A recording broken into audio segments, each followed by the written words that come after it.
to the place where singles shine, celebrating life, divine by design, faith and love, we intertwine. Route 77 where your journey's prime. Everyone, and welcome to the Route 77 podcast. It's Christmas Eve, and whether you're tuning in while sipping hot chocolate, wrapping gifts, or just taking a moment to yourself, we're so glad you're here. Today we're talking about something that many of us feel during this season, how singleness can be challenging during the holidays. But more importantly, we'll reflect on the incredible hope that began on Christmas and how God has redeemed singleness for his purpose. Let's settle into the wonder of Christmas together and explore how this season reminds us of God's unwavering love and faithfulness. Welcome to the Route 77 podcast. I am your host, Natasha, and I am here with Monique. Hello. And David. Hello. David is back with us. Yes. He's in the middle right now, so I feel like we can give him a sister hug. Yeah. He's in my middle. We missed you so much. Yes. I'm at the top. I can pat Monique on the head, apparently. You're down in the middle here in the bottom. I have 1, 2, 3, so I can. He's in between. I'm beside Natasha, and Monique's under us. Yeah. If you close that side panel, usually the 3 can go on it in one frame. We got big frames. Oh, look at that. Now, 1, 2, so now we're all side by side. I'm here. Natasha's in the middle. David's over on the far side. I'm like here. David's in the middle, and you're on the far side. Look at my poor hair. It's very mild here in BC today. And we were outside running around, putting up the lights outside, and my hair went funny. It's all color. All color. Yeah, it's 8 degrees here. Yeah, it's very warm. Warm, it's very and it was unusual raining for all this. night. Yeah. And it wasn't just raining a little bit. No, it looks like it has a lot coming up. More rain. Yeah. Rain. No snow in the forecast, but we got Yeah. lots of rain. That's not bad because there was that one Christmas. Last year and the year before, we kept having snow at Christmas. Yeah, I think the Christmas before that, weren't we iced in?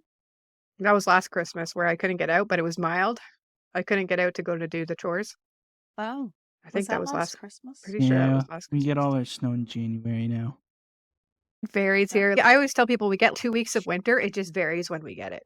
Yeah. So we usually get that 2 weeks where it's like snow and things get shut down and annoying and having to shovel all the snow.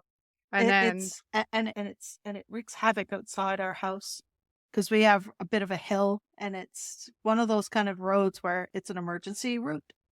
So they have to plow it, but a lot of times it just, because it's a hill and it's also got a bit of a curve, people are stupid and then they take it like they're on a ski hill or something, and all of a sudden they lose control and they spin out and they take out all the power poles and also like we had to back into our driveway just because it's a busy road, and so 99.9% of the time it's not an issue because there's like a wide place for us to pull off. We can pull in as soon as, but when it's snow, and then you feel bad if anybody's behind you because you usually need a bit of a run at the hill. And And the plows come and then they put that great big wall of snow and ice in front of the driveway. So then you're just like, so how am I supposed to get in? Or yeah, I know. And I'm just like, please let it not be like a breeding cow day because I'm on part-time now. So then at least if I have to go to Taekwondo, I can get my bike in there. There's So usually in enough case- stuff away. Yeah, in case you weren't sure what, it's Christmas. It's Christmas. It'll be Christmas Eve when we release this. We had started this episode once before, and then an issue happened with mine, and I froze. So now you have to And show up your now I shirt. have to show my shirt again. So this is my Stitch sweater. I was so excited to have it for the ugly Christmas sweater, even though it's adorable and not ugly. And then the 2 events that had it, I ended up not being able to go. And so I was like really disappointed that I didn't get to wear my like Stitch, because I like the color and I think Stitch is cute as like a little Christmassy Stitch, and it's, I don't know, I like it. So I'm showing it off here so you can all see it. Whatever, it's my Stitch. and I don't have one of those. I might want to go and look for one of those. The last time though I found one, it didn't fit me right. It This one was actually, it was from my that like arms- Ardeen or whatever. Is that what it's called? That's in the mall. Oh, okay. It was from there, and they actually, it was like $20 or something. So I'll take it for $20. Yeah, and it Yeah, fits right. nicely. And so that's my plug for my sweater. I was happy to wear it. We don't know what David's wearing. Maybe I'll put a special Christmas hat on his avatar or something. Oh, put a Hang on. Santa hat. Just like Santa hat on his avatar. Is that okay with you, David? Is he there? Are you there, David? Yep. Okay. Oh, are you changing his avatar? Like I said, when we restarted this episode because I had a glitch, I was going to recap what we're going to do is I'm going to talk about Christmas, holidays, why it can be difficult for people who are single and other people, and why we can see it as a time of hope and how we don't need to just really wallow in things as opposed to just changing what you can and accepting what you can. So this is a difficult time for people. It's a time when people reflect on family. They reflect on maybe losses for the family. They realize that some family is very far away, or that you've maybe become different relationship status since the last Christmas, and all these things we can reflect on because it's very much about time for families. Yeah. What family event are you going to do? What special thing are you going to do? That's what people ask a lot. And I ask that to people too. I'll be like, hey, do you have anything special planned for Christmas? And I think, like I've talked about it in other episodes, that sometimes we can get way too focused on what we don't have. And I'm saying this as a person who's, like I said, my family is all the way in Ontario, a little bit of family in Calgary. And I haven't been home for Christmas in 14 years. So partly there's different circumstances, and part of it's just really expensive to go at this time of year. It's hard for me to get the money together to go there, and Christmas is really expensive. Yeah. I was able to go a couple of years ago, but I'm pretty sure my brother might have helped, but I'm not positive because I don't remember. I don't remember when I went. Every year seems to meld into each other. It was either 2 or 3 years ago, somewhere in there. Something like that. Yeah. I just we were remember in the being house. with because I remember being with my dad, and I remember my brothers coming over. I had Christmas with my dad, and then I had Christmas with my mom, and then I was back home again. Yeah, But we were gone for a week or something. this Christmas, a lot of my friends have lost family members. Some of them were elderly, and some were just, I think all of them might have been elderly actually. So I just want to acknowledge that and send out my condolences to those people who are having their first Christmas without a family member who have passed on due to age or illness or some other reason. That makes it difficult to enjoy the holidays when your heart is hurting. So I just want to acknowledge that for you. I understand that. I agree. I think there's nothing wrong with feeling loss. There's nothing wrong with grieving or any of these things because that's part of being human. Yeah. Like we're in a sinful world, like loss is part of it, and we can grieve that. But I think there's a line between healthy grieving and feeling lonely, even. There can be a healthy way of feeling that. And then overthinking it or overdwelling within those feelings. Because sometimes then we get into our woe is me attitude about I'm not with my family. You get to be with your family. Look at all these families getting together. And then you start saying like, I don't get to do this. So I have the right to sort of wallow. And it's what's interesting is that what's the difference between like December 1st and December 25th? Really, day is a day, right? Just because we were celebrating something on that day. Where you were probably when you were on the 1st of December is probably not much different from where you are on 25th of December, and yet you can combine on the other days. But then we focused on the fact that we have to be with family. We have to do this something. And then if I don't have that, then we dwell on it, I think, a little too much at times. Yes, yeah. And it's probably, I don't want to downplay it because Christmas, especially if you're a Christian, has meaning. But even of the Christian circle, communities, society has placed great emphasis on Christmas being a time of family and gathering and hope and peace and love and all this kind of stuff. And, we're going to have to get into this, people, because as much as people say we don't celebrate Christmas like that, there would be no Christmas if there was no Christ. So what would you call it then? There would not be this celebration. There would not be this whole thing that we do on the 25th of December with presents and trees and carols, because we would not have that idea, that thought. At least not that I'm aware of. I don't know if is there some sort of a pagan thing. I know that solstice. Well, there's always something somewhere.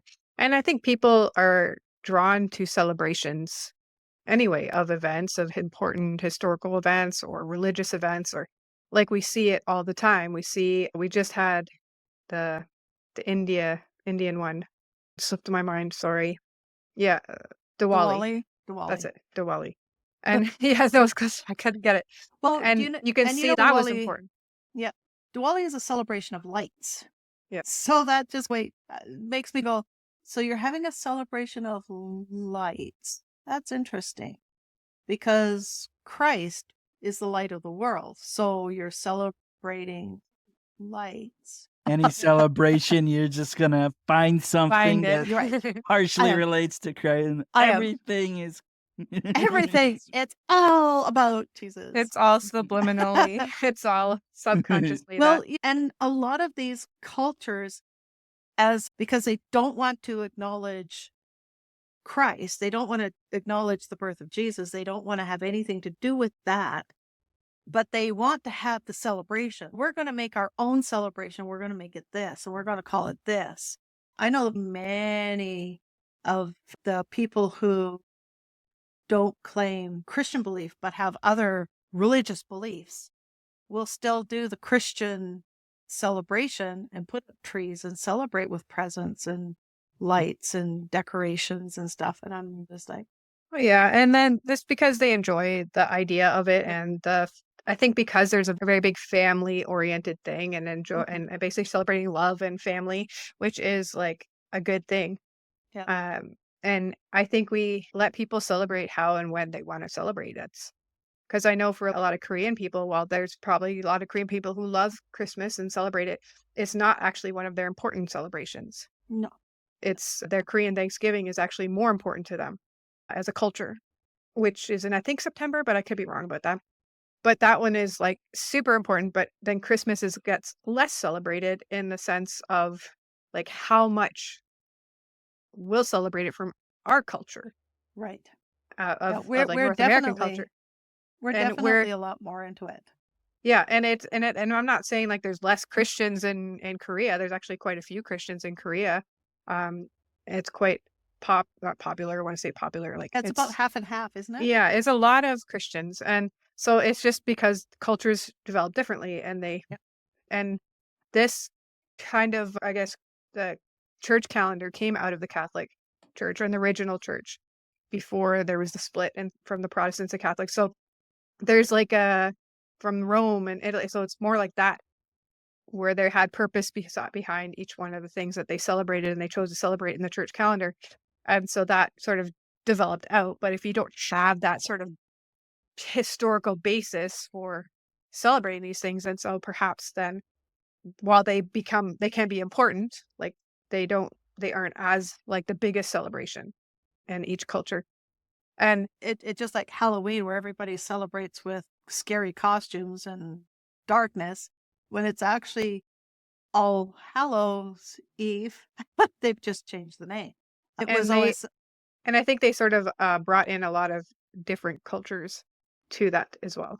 Yep. So whenever you don't have a specific or deep-rooted faith culture or faith, like then you might be more likely to pulling in things that you feel like you want to celebrate for different ones and be like, that's something interesting, or I enjoy that, and it becomes a little different. But then in the North American culture, it's very much about the lights and the Santa Clauses and the trees. And so and it's all about that. And so then it ends up being like, then other people who come into the culture, like embrace it. And they're like, hey, there's nothing wrong with celebrating love and family and having time together, whether we celebrate Jesus's birth or not. And I think it's fine. Like it's good for people to bond as a family and celebrate that and however they wish. But as a Christian, I think we need to remember why we're celebrating it And I think I refer to this one a lot, but the verse that says we're not to mourn how the world mourns, because we know that we have a hope that they don't have, that the world does not have. So we don't mourn as a person without hope. And I Yeah. think the same thing should happen when it comes to Christmas and any other of these family-oriented holidays, is we can grieve people who are gone. We can be sad that we're away from our family for whatever Yeah. reason. But if we Wallow. grieve it to the, wallow, grieving it to the point of like hopelessness, like then you're focusing on the wrong things. You're not realizing that we have a hope. The hope is being like the Christmas representation of when the hope was born on earth. I have had a number of family members pass away. Recently, my cousin in the summertime. So it's not that I am not a stranger to it, but there is that difference. When you know where you're going, you know what the end is, you know what, that this is not the end, that there's more to life, that, you know, this life here on earth is very fleeting.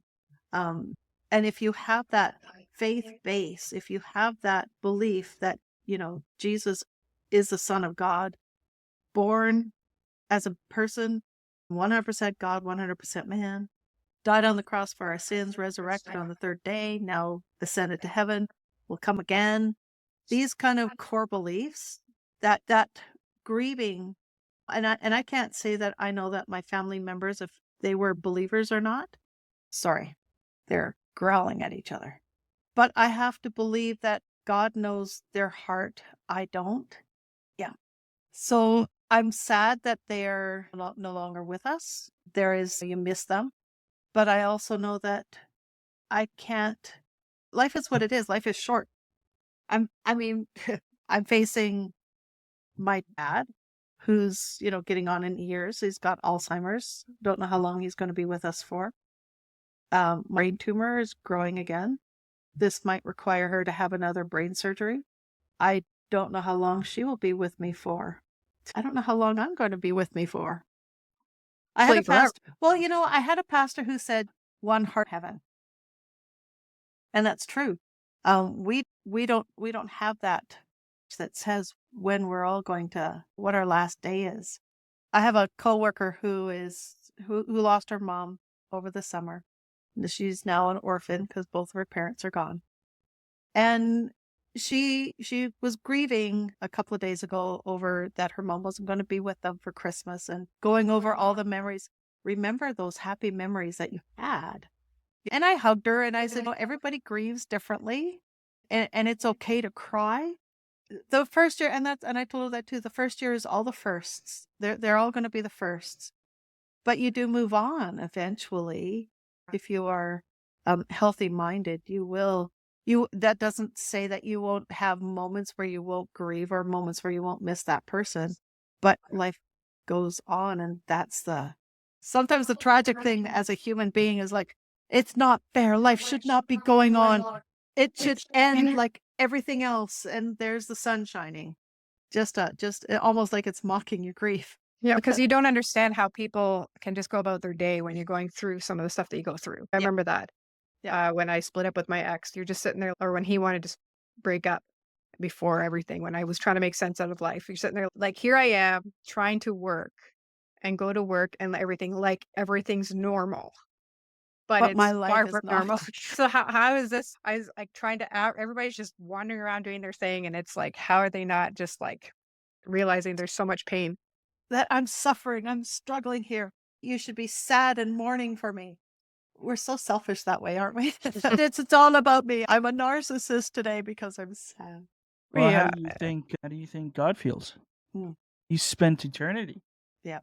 Feeling probably the way you described. Like, how can they go on?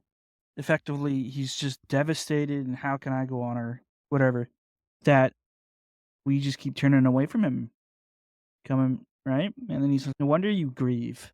And Jesus was not a stranger to grief. Immune to Yeah. grief, yeah. Like when Lazarus died, everybody who's saying, oh, look, he's crying for Lazarus. Was he crying for Lazarus? Was he grieving? Because he knew what was going to happen. Or was he sad for the people around him who didn't understand the situation? Because it said like I think it said Denise like they grieved He for wept. Lazarus and he Yeah, wept he for wept. him.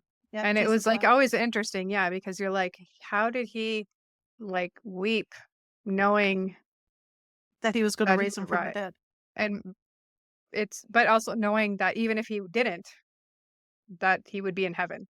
Yeah. But it's still because, Human emotions, yeah. they're still relevant.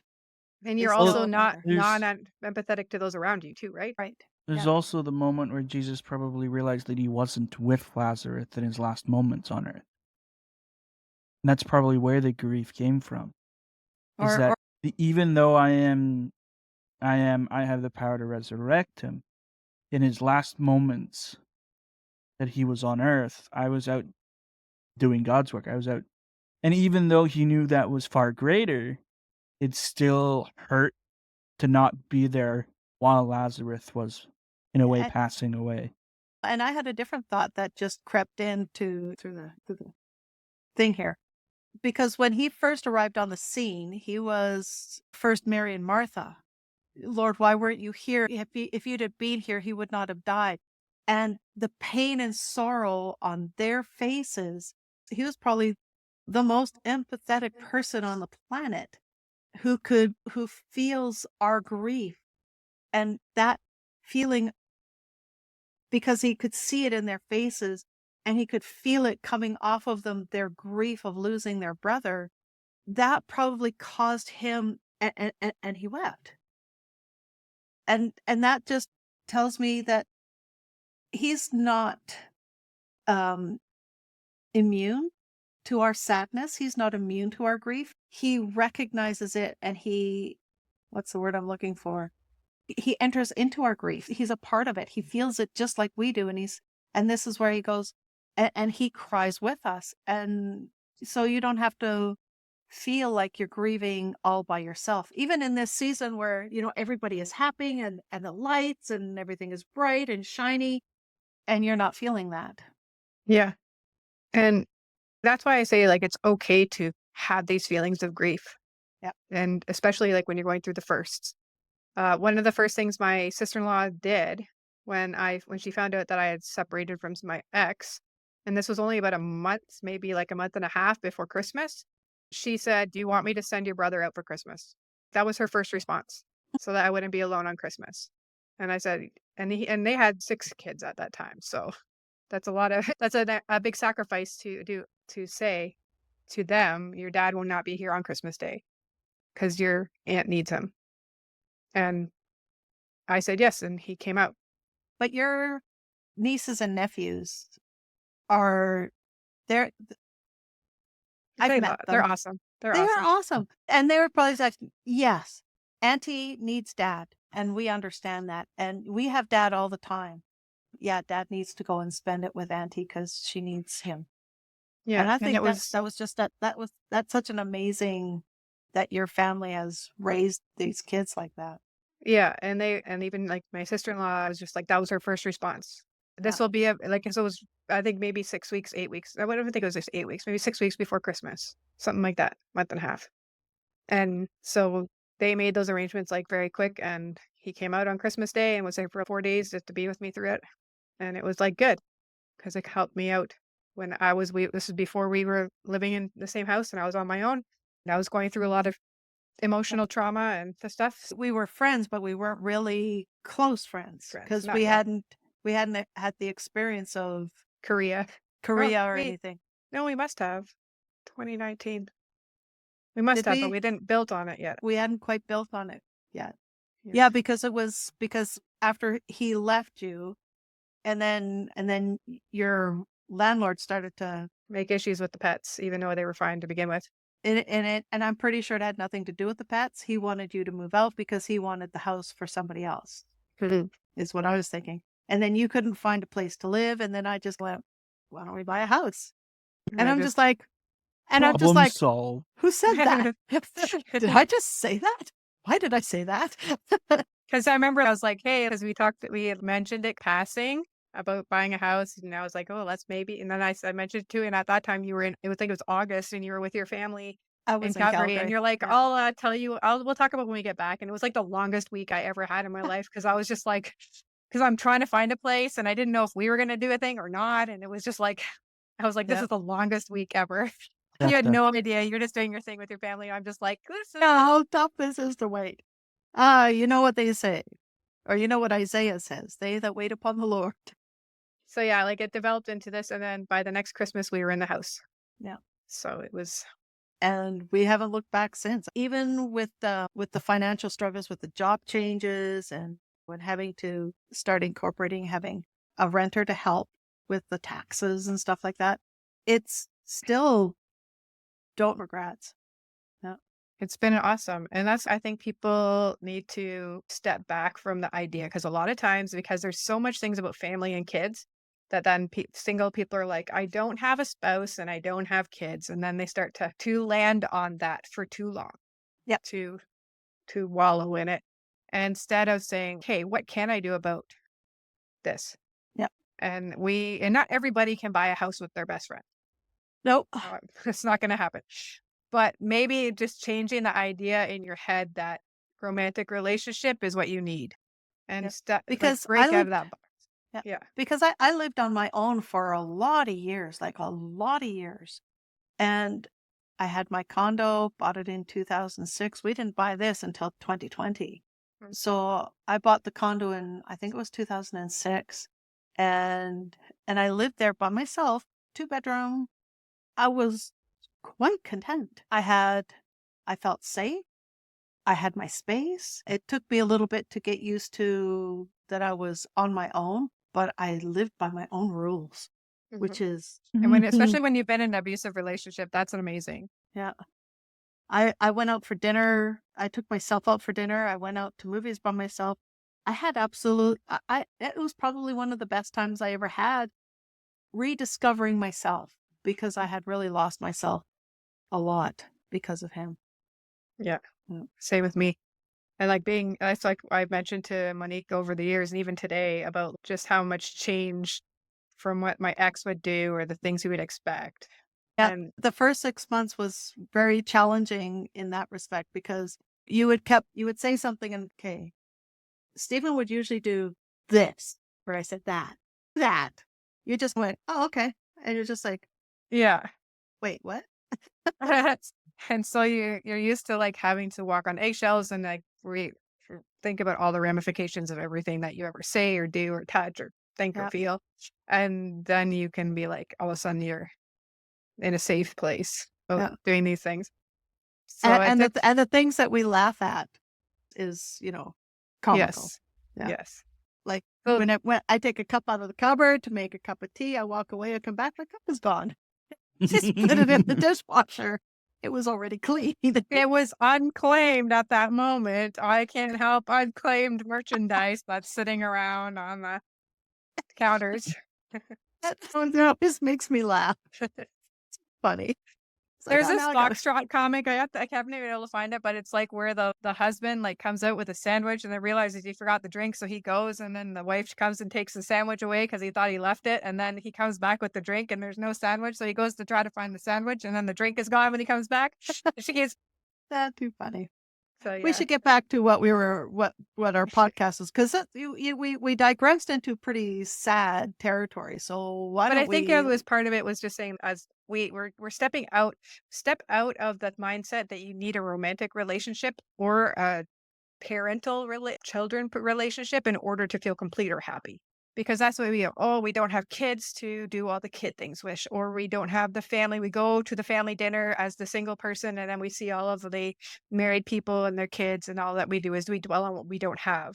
And believe me, I lived those things. Like I did that. I was a wallower, and I latched on to the woe is me attitude. And you feel justified because like, one, you feel like you've been promised this, Yeah.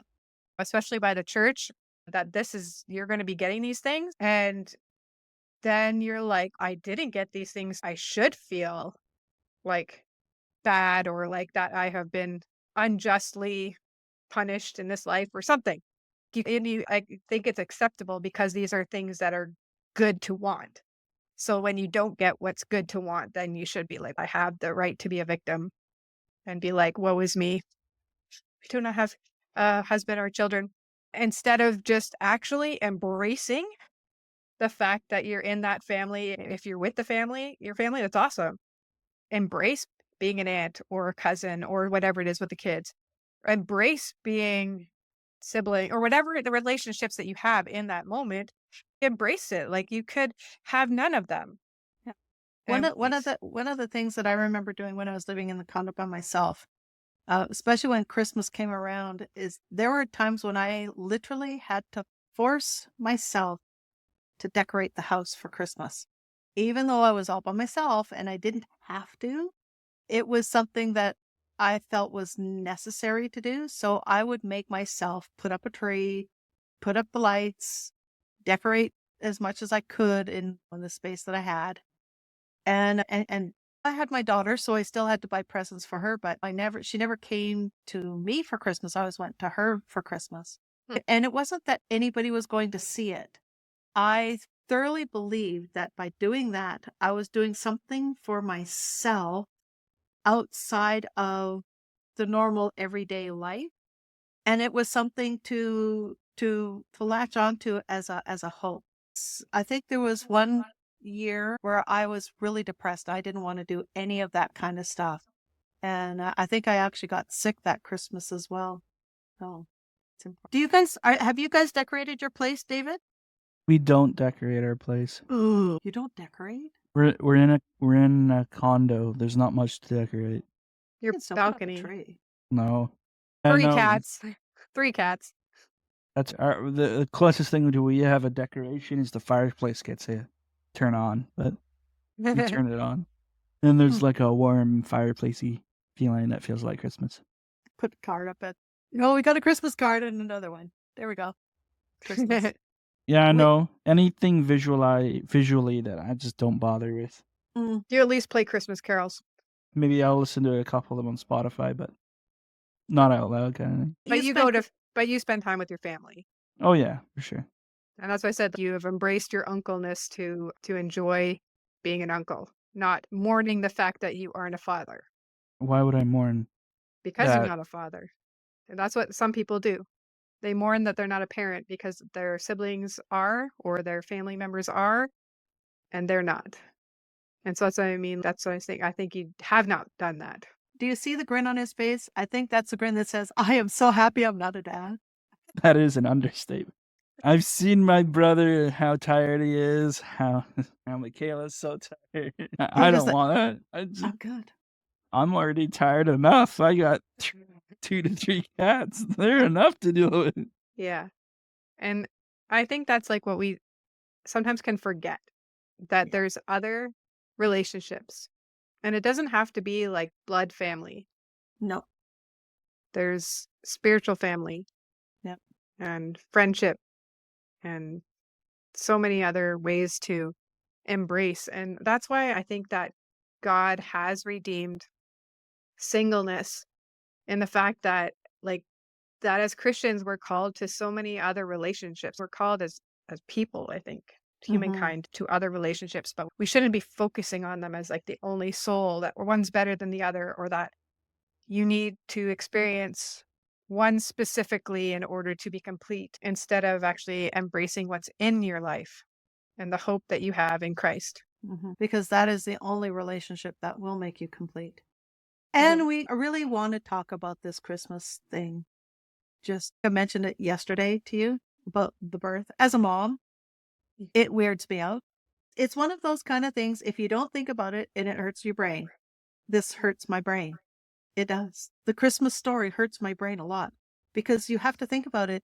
God left his throne and woke up as a baby. And if you're a mom and you know how birth happens, or if you work on a farm, you know how birth happens. This is how God was born into our world. I'm sorry, that hurt my head. That's the mist. It almost makes it unbelievable. It does. And I do wonder if this is not one of those kind of things that an unbeliever gets stuck on because it's It is so unbelievable. It's It one of the is, is that if you think about everything he has done and then call him God, right. why would any deity at that point do the things Jesus had done? There is, if you look into the Greek, how the Greek gods developed, they had relationships with each other and they'd have babies and stuff, but they were all gods, demigods, mythological, but they were all gods. They were not a god who decided to implant himself in a human and be born. They were all gods. So it was normal for gods, but just like people have relationships and gods have relationships, and that's how those. Well, the only difference between those two is that they were labeled gods and they had supernatural powers, Right. right? So they were. Others were also very human. Yes. They Yes. fought each other, they slept with each other, they killed each other, they hated each other. They were not real gods, just so you know that. These were human made up things. Jesus was different. Separating characteristics. Yeah. Yeah. The Greek And- gods appeared more human than anything. And yet Yes. Jesus was the opposite of what we expected A god to be. Yeah. Yeah. Because he was more human than he was. Like we mentioned it not that long ago with Mary and Martha and Lazarus and how he cried. He wept. She was a virgin birth. So she's like getting pregnant, not by her not worldly, but like human husband or husband to be, which is not a expectation. One, you're not expecting to get pregnant without doing the thing that creates the pregnancy. But two, in the culture, you're not expected to get pregnant outside of marriage. And so it's a huge deal. So this thing happened for her. She ended up being in this pregnant, whether or not the people around her believed her or not about supernatural pregnancy. Even Joseph This was is what going happens.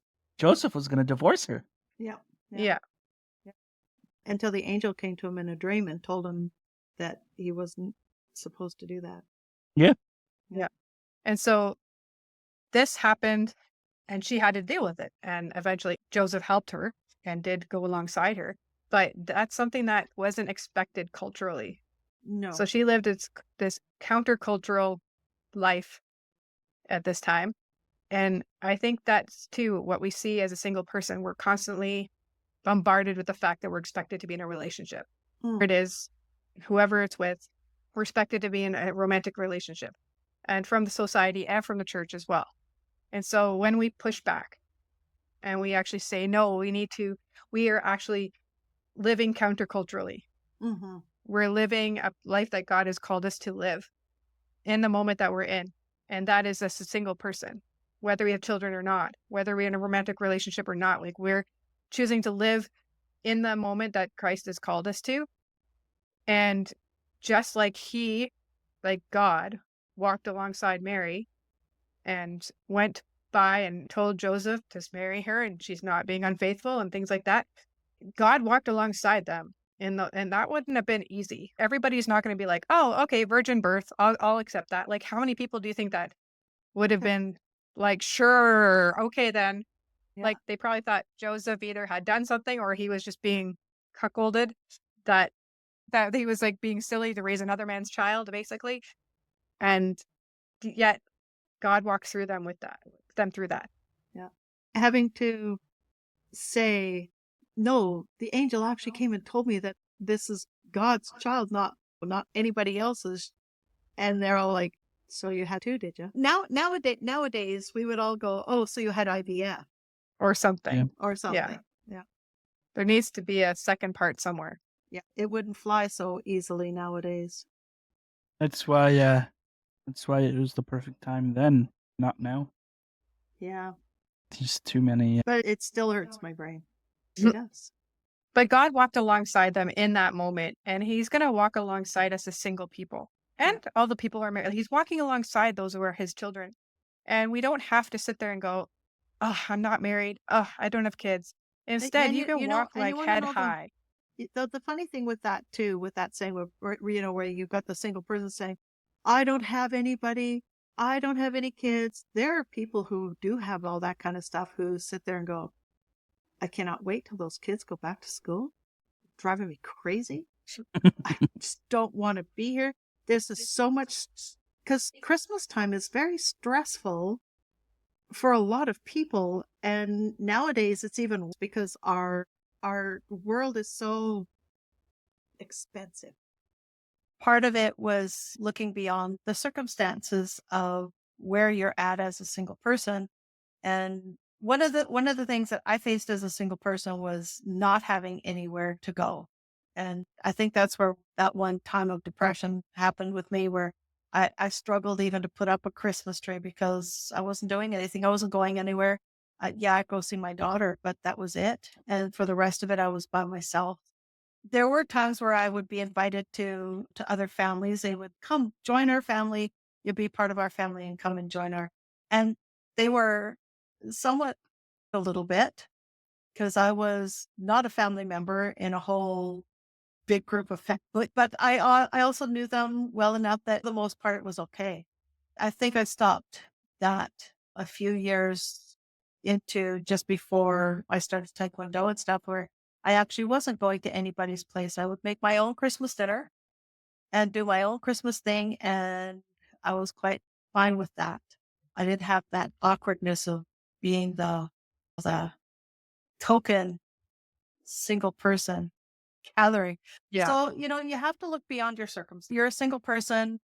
This is life. This is the way it is. Maybe that will change tomorrow. Maybe it won't. Maybe you're going to be single for a whole heck of a lot longer than you anticipated to do. So this is where you need to change your mind and realize that you are worth the person that you are. You are a worthwhile person.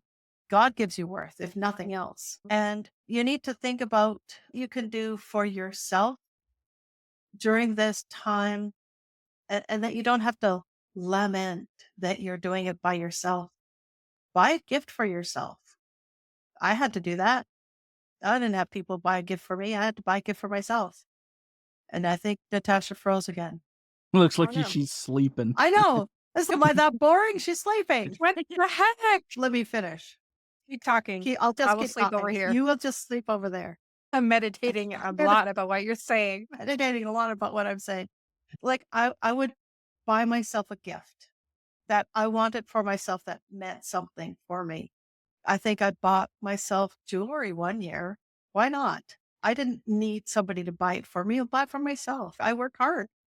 Decorate your house. David and other guys, maybe they're different, but they do the mantle thing. Okay. But he goes to his family. That's okay.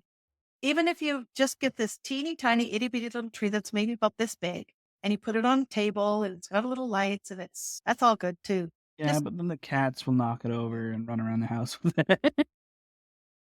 put it on a high pedestal.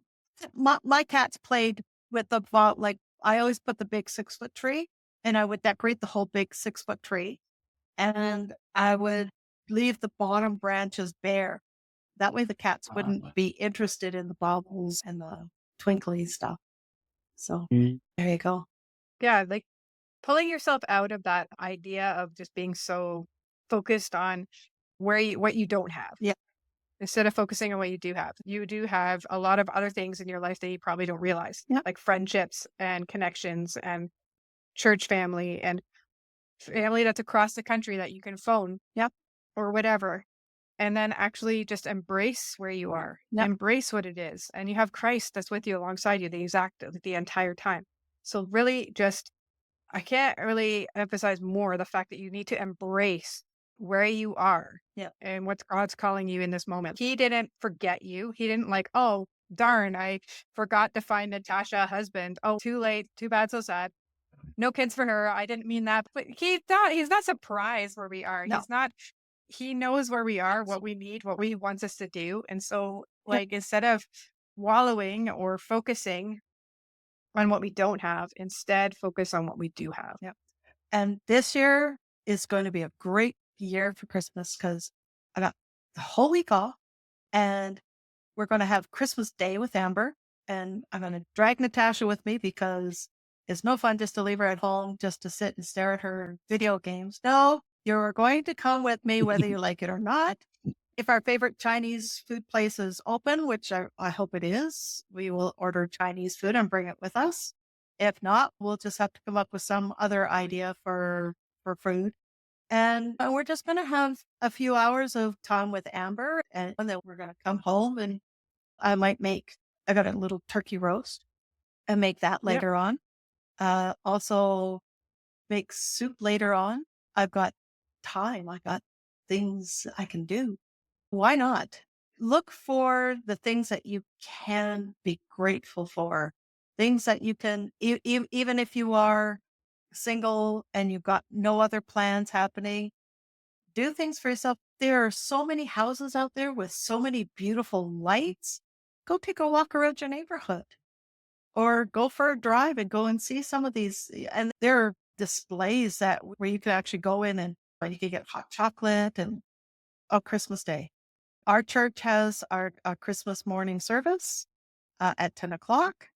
We will be singing Christmas carols and listening to the Christmas story, and we'll be able to wish everybody a Merry Christmas. So it's not and if you don't want to do it, I actually want to sleep in on Christmas Day. Did you know that the Catholic Church, yes, it's a Catholic church, they have candlelight service on Christmas Eve. So you can go to a Christmas Eve candlelight service. They will sing. And there's lots of churches that do have a Christmas Eve service too. Yep, yep.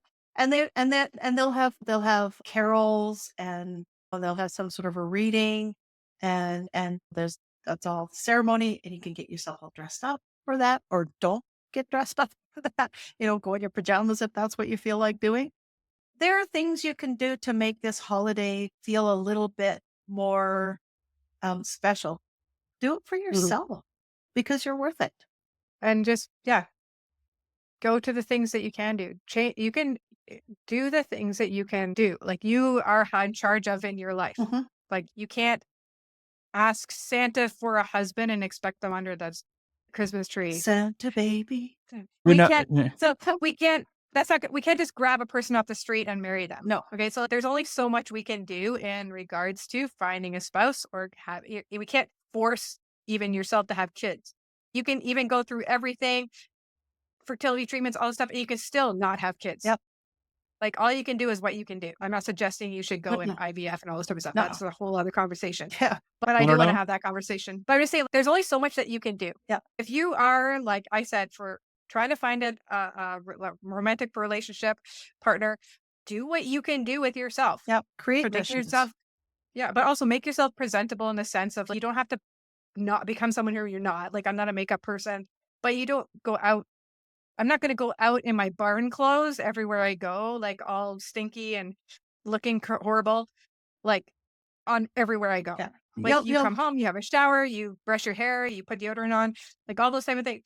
Like you make yourself like, this is me put together the best I can. Yeah. And again, you don't have to change who you are. And then if you go out, if you don't like hibernate, if you go out and you meet people and you do things, but don't do it for the purpose of trying to find a marriage partner. No. Because that's when you start to focus on the wrong things. Just go out and do things. Put yourself out there. And there's only so much putting yourself out there you can do.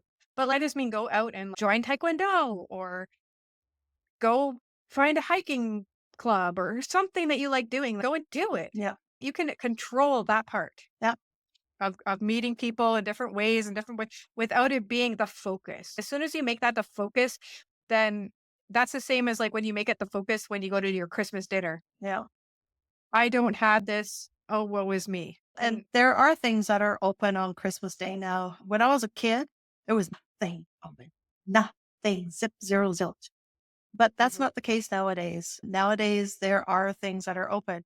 A lot of people are going to movies. Yeah. Theaters and the crowds are a whole heck of a lot less because most people are doing other things. They've got the great big family dinner kind of stuff. And you're just like, God, I'm going to go and take myself to this movie I always wanted to see. And there will be crowds. And there are some restaurants that are open if you don't want to cook for yourself. There are always going to be some place that's open. You don't have to necessarily sit inside your house. No. Open. I mean, go to the dinner and embrace that you are who you are right now. Yeah. And no apology for it. At the same time, no looking down on yourself. And here's the thing. Did you know that there are a lot of elderly people who are all by themselves? Their families of, we've got other things we got to do, so we can't come and visit you. Some of those elderly people have some of the best stories. Love Mhm. visiting older people. And here in BC, and my dad's in Calgary now in extended care. And I am thankful that my family will take time out to go and visit him and be with him on Christmas.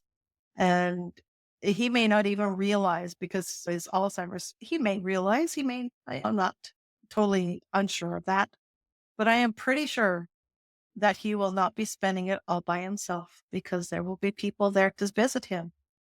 And, but there are a lot of people who don't have families who will visit them. There's a little bee in your bonnet in case you were wondering what can I do?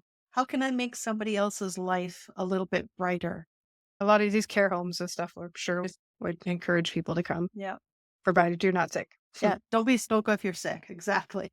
Yeah. But yeah. So I don't like we can talk about this, and I think we do touch on a lot of these things, but we just take your focus off of what you don't have right now and try to make that like your general like way that you live, your general worldview, instead of do what you can do, affect what you can affect. If you want to get married and have kids, that's a great goal. But at the same time, there's only so much you can do to make that happen. Yeah. So do what you can do, but don't make that the focus of your life. Yeah. I'm going to go to do this because I'm trying to find a marriage partner. I'm going to go to do this because I'm trying to do it. Because then your focus is all wrong and you don't actually get to enjoy what it is that you're doing. Yeah. Because you're just like thinking about, is this a possible marriage partner? Is this a possible marriage partner? Believe me, I lived through that. I did that. Yeah. Do what you can do to, if you want a goal, if that is one of your goals, but also accept what you can't. Sure.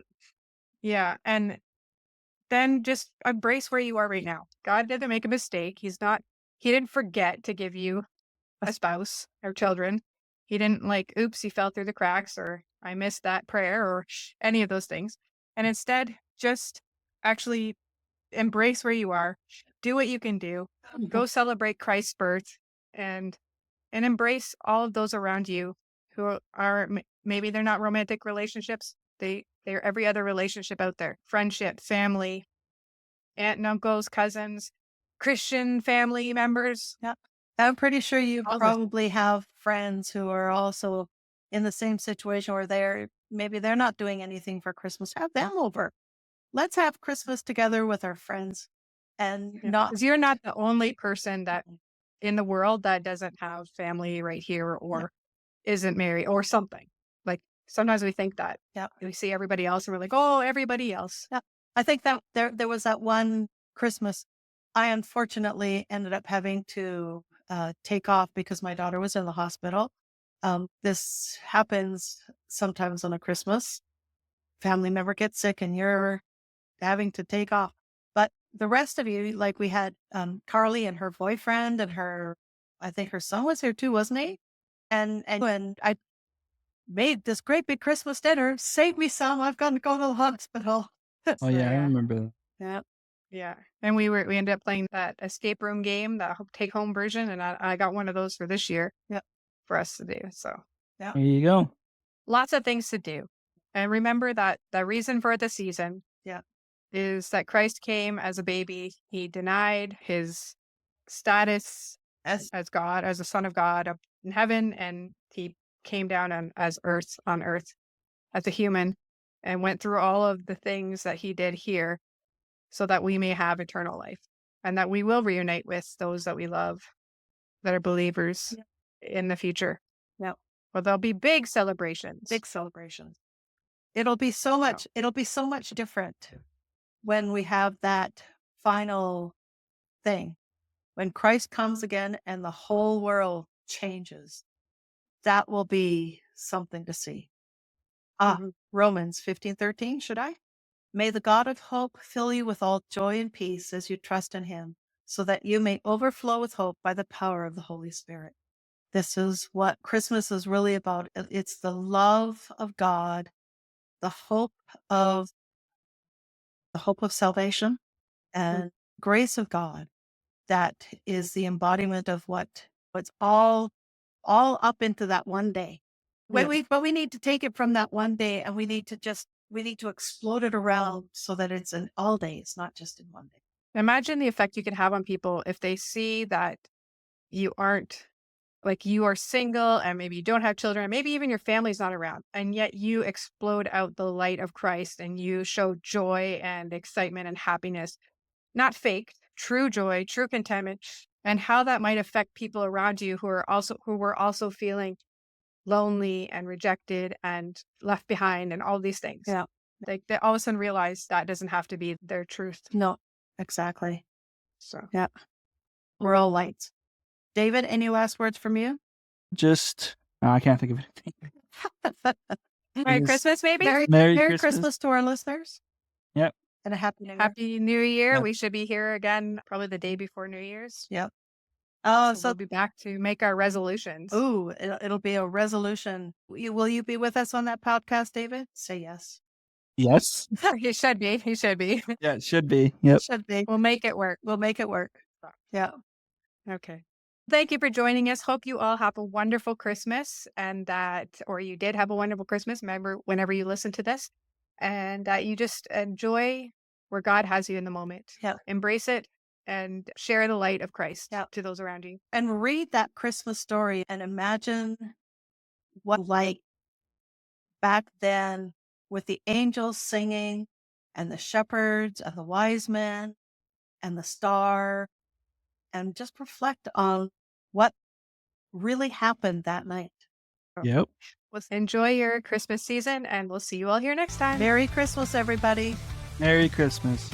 Merry Christmas.